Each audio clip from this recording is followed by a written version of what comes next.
آج تو طاقتور ہے، آج تو کڑیل جوان ہے، آج تیری طاقت اور قوت کے کیا کہنے، آج زمانے کو انگل پہ تو نچا لیتا ہے، ہاتھیوں کو تو بٹھا لیتا ہے۔ اے بندے ذرا اپنے ماضی کی طرف جھانک کر کے دیکھنا، تجھے تو 4 روپے کے سہارے چلنا بھی نہیں آتا تھا، مجھے بتا تو صحیح تجھے 4 روپے کے سہارے چلنا کس نے سکھایا؟ تیری ٹانگوں میں زور کس نے رکھا؟ تیری ٹانگوں میں قوت طاقت کس نے رکھی؟ تیرے جسم کو طاقت کس نے بخشی؟ تجھے بولنا کس نے سکھایا؟ تجھے چلنا کس نے سکھایا؟ چل اپنے ماضی کی طرف نہیں دیکھتا نہ دیکھ، ذرا اپنے مستقبل کی طرف جھانک کر کے دیکھ لے، مستقبل کی طرف نظر دوڑا کے دیکھ لے، ایک بار پھر تیری بولتی بند ہو جائے گی، ایک بار پھر تیرا چلنا محال ہو جائے گا، ایک بار پھر تو لاغر بن جائے گا، کمزور بن جائے گا۔ ہائے تو فالج زدہ ہو کر 4 پئی پہ لیٹ گیا، بیمار ہو کر 4 پئی پہ لیٹ گیا، گھر والے 4 دن تک تو بڑی خدمت میں لگے رہے، 4 دن تو بڑی تواضع میں لگے رہے، بڑی خدمت میں لگے رہے، لیکن آخر گھر والوں نے اپنے کام بھی تو کرنے تھے، ایک تیری خدمت تو انہوں نے نہیں کرنی تھی، اپنے کام بھی تو کرنے تھے، پھر آہستہ آہستہ تجھے اگنور کرنا شروع کر دے۔ یہ تو بھی سمجھنے لگا کہ میرے گھر والے آہستہ آہستہ پیچھے ہٹنے لگ گئے، پھر تیرے اوپر ایک ایسا وقت آیا کہ تیری 4 پئی کو اندر سے اٹھا کر باہر برآمدے میں رکھ دیا گیا کہ بڈھا کھانستا ہے جراثیمیں پھیلتی ہیں، بڈھا کھانستا ہے کورونا پھیلتا ہے۔ آج نوکر کی ڈیوٹی لگا دی گئی ہے، آج ملازم کی ڈیوٹی لگا دی گئی ہے، آج نوکر ہی تجھے کھانا دینے آتا ہے، تجھے پانی دینے آتا ہے، سگا بیٹا شام کو نوکری کر کے گھر آتا ہے، ایک لمحے کے لیے تیرے پاس ٹھہرتا ہے، 1 منٹ کے لیے تیرے پاس ٹھہرتا ہے، لیکن بیٹے نے اپنی فیملی میں تو جانا ہوتا ہے نا، پھر بیٹا اپنے بیڈ روم میں چلا جاتا ہے، اپنی بیوی بچوں میں چلا جاتا ہے، اپنی فیملی میں چلا جاتا ہے۔ ہائے تو بیٹے کی شکل دیکھنے کو ترستا رہتا ہے، تو بیٹی کی صورت دیکھنے کو ترستا رہتا ہے۔ اور نادان میں نے تمہیں جوان کیا، ہے تو بچہ تھا، میں نوجوان تھا، میں اپنے منہ سے نوالا نکال کر تیرے منہ میں ڈالتا رہا، اپنی رگوں سے خون نکال کر تیری رگوں میں ڈالتا رہا۔ اللہ اکبر، کڑکتی دھوپ میں تپتی ریت پہ کھڑے ہو کر میں نے مزدوری کی، تیری روٹی کے لیے میں نے تپتی ریت چھان ماری، ساری زندگی میں مزدوری کرتا رہا تیرے پیٹ کے لیے کہ مجھے ملے نہ ملے، میرے بیٹے کو کچھ کھانے کے لیے مل جائے۔ آج جب میں نے تجھے جوان کیا، آج اگر میں بیمار ہو بھی گیا ہوں، مجھے فالج ہو بھی گیا ہے، میں غم زدہ ہو بھی گیا ہوں، اور نادان 10 منٹ کے لیے تو میرے پاس رک بھی نہیں سکتا؟ کیا میں تیرا باپ نہیں ہوں؟ کیا میں اس چیز کے قابل نہیں ہوں؟ میں تیرا باپ ہوں، میں نے تجھے پالا ہے، میں نے تجھے جوان کیا، میں نے تجھے بولنا سکھایا، میں نے تجھے چلنا سکھایا، اور باپ کے اوپر اتنا ظلم تو نہ ڈھا، 10 منٹ کے لیے تو میرے ساتھ بیٹھ گیا کر نا میاں نا۔ ہے تو بیٹے کی شکل دیکھنے کو ترستا رہتا ہے، بیٹے کی صورت دیکھنے کو ترستا رہتا ہے، بیٹا آتا ہے 1 لمحے کے لیے تیرے ہاں ٹھہرتا ہے، ابا کیا حال ہے؟ ٹھیک ہے؟ بس ٹھیک ہوں، اندر چلا جاتا ہے اپنے بیوی بچوں میں۔ پھر ایک وقت ایسا بھی تیرے اوپر آیا کہ اب گھر والے ناک پہ کپڑا رکھ کے تجھے کھانا دیتے ہیں، بیٹا شام کو جب گھر آتا ہے اپنے ناک پہ کپڑا رکھ کے تیرے قریب جاتا ہے، تیرا حال پوچھتا ہے، ابا کیا حال ہے؟ جی ٹھیک ہوں، اپنے ناک پہ کپڑا رکھ کے۔ ہے اب تو اتنی نفرت کرنے لگ گئے ہیں گھر والے، اب تو اتنی نفرت کرنے لگ گئے ہیں تیرے گھر والے، جن کے لیے تو حلال و حرام کی تمیز کیے بغیر کماتا رہا، کھلاتا رہا، آج وہ تجھ سے اتنی نفرت کر رہے ہیں کہ ناک پہ کپڑا رکھ کے تجھے کھلاتے ہیں، تجھے پلاتے ہیں، اٹھاتے ہیں، بٹھاتے ہیں، تجھے طرح طرح کی بیماریوں نے آن گھیرا کہ آج گھر والے بیوی بچے تیرے مرنے کی دعا کر رہے ہیں،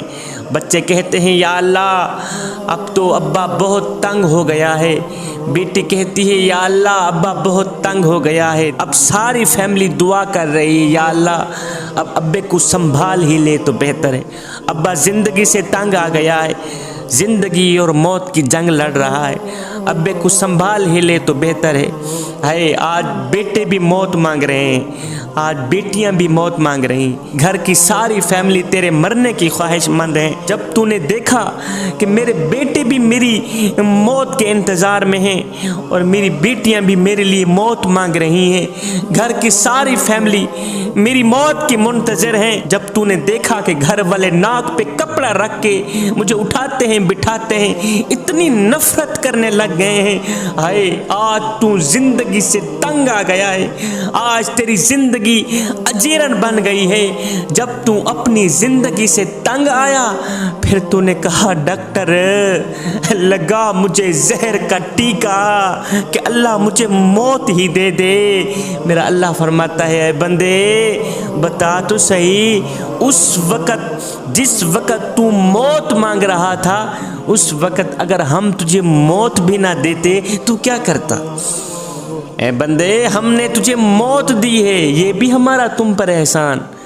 ہم نے تمہیں زندگی دی ہے یہ بھی ہمارا تم پر احسان۔ جب بیوی بچے تجھ سے نفرت کرنے لگ گئے تھے، جب بیوی بھی موت مانگ رہی تھی، بچے بھی موت مانگ رہے تھے، جب تو اپنی زندگی سے تنگ آ گیا تھا، تیری زندگی اجیرن بن گئی تھی، جب تیری آدھی روح اندر تھی آدھی روح باہر تھی، اے بندے بتا تو صحیح اس وقت اگر ہم تجھے موت بھی نہ دیتے تو کہاں جاتا؟ ہم نے تمہیں زندگی دی ہے یہ بھی ہمارا تم پر احسان ہے، ہم نے تمہیں موت دی ہے یہ بھی ہمارا تم پر احسان۔ پھر میرے اللہ نے فرمایا شکر کر ہم نے تجھے موت عطا کر دی، اور شکر کر ہم نے تجھے قبر جیسا خوبصورت مکان دیا۔ کوئی کتا بھی تو مر جاتا ہے گھسیٹ کے روڑی پہ ڈال دیا جاتا، بکری بھی تو مری تھی گھسیٹ کی روڑی پہ ڈال دی گئی۔ اے بندے اگر تجھے بھی گھسیٹ کی روڑی پہ ڈال دیا جاتا تو کیا تھا، لیکن فرمایا نانا یہ میرا شاہکار ہے، پہلے اسے غسل دو پھر اس کو چٹا لباس پہنا دو، اور ہاں جگہ جگہ پر خوشبو بھی لگا دینا۔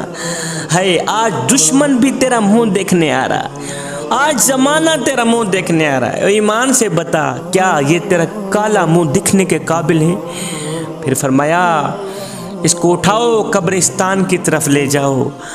آج تیرا پروٹوکول اتنا ہے کہ آج تو دلہا بنا ہوا ہے، زمانہ تیری بارات بنی ہوئی، تیرا پروٹوکول اتنا ہے۔ میرا اللہ فرماتا ہے میرے شاہکار کو ایک بندہ بھی نہیں 4 بندے اٹھائیں، اور ہاں کندھا بھی بدلتے رہنا، اور ہاں آہستہ آہستہ جانا کہیں میرے شاہکار کو دھکا بھی نہ لگ جائے۔ آج تیرا پروٹوکول اتنا ہے کہ آج امام کعبہ بھی آ جائے وہ بھی پیچھے ہے، تیری لاش آگے ہے۔ میرا اللہ فرماتا ہے بندے بتا تو صحیح تو نے ہمارے ساتھ کیا کیا، اور دیکھ تو صحیح ہم نے تیرے ساتھ کیسا اچھا سلوک کیا ہے، تو نے ہمارے ساتھ جو کچھ بھی کیا ہے ساری زندگی تو نے ہمیں ایک سجدہ نہیں کیا، مسجد کے قریب نہ گیا، قرآن کے نزدیک نہ گیا، اور تو نے ہمارے ساتھ جو کچھ بھی کیا ہے دنیا والوں کے سامنے ہم نے تجھے رسوا تو نہیں کیا، دنیا والوں کی نظروں میں ہم نے تجھے ذلیل تو نہیں کیا، ہم نے تجھے بے عزت تو نہیں کیا۔ دیکھ ہم نے تجھے کتنی عزت بخشی ہے کہ آج مرتے وقت بھی، آج رخصتی کے وقت بھی تو دلہا بنا ہوا ہے، زمانہ تیری بارات بنی ہوئی۔ اے بندے آ جا اس کریم رب کی چوکھٹ پر جہاں عزت ہی عزت ہے، جہاں مقام ہی مقام ہے۔ جوانو ہماری آخری منزل قبر ہے، ہمارا آخری ٹھکانہ قبر ہے، ہمارا آخری گھر قبر ہے۔ انسان ساری زندگی یہی سوچتا رہتا ہے کہ لوگ کیا کہیں گے، میاں لوگ کیا کہیں گے، صاحب لوگ آخر میں بس یہی کہتے ہیں کہ انا للہ و انا الیہ راجعون۔ ہماری آخری منزل قبر، ہمارا آخری ٹھکانہ قبر، ہم نے اس گھر کے لیے کچھ اکٹھا بھی کرنا ہے۔ جوانو ایک فقیر تھا، اللہ والا تھا، متقی پرہیزگار تھا، اس کا ایک قبرستان سے گزر ہوا تو جاتے جاتے اس نے کہا کہ کیوں نہ فاتحہ ہی پڑھ کے جاؤں۔ فاتحہ پڑھنے کے بعد اس فقیر نے کہا او قبرستان والو کتنے مزے کی نیند سو رہے، کتنی سکون کی نیند سو رہے۔ غیب سے آواز آئی فقیر میاں اے مزے کی نیند ہم نہیں سو رہے، مزے کی نیند تو آپ سو رہے ہیں، ہم تو یہاں سونے کی سزا بھگت رہے ہیں، ہم جو ہیں یہاں سونے کی سزا بھگت رہے ہیں میاں، مزے کی نیند تو آپ سو رہے ہیں۔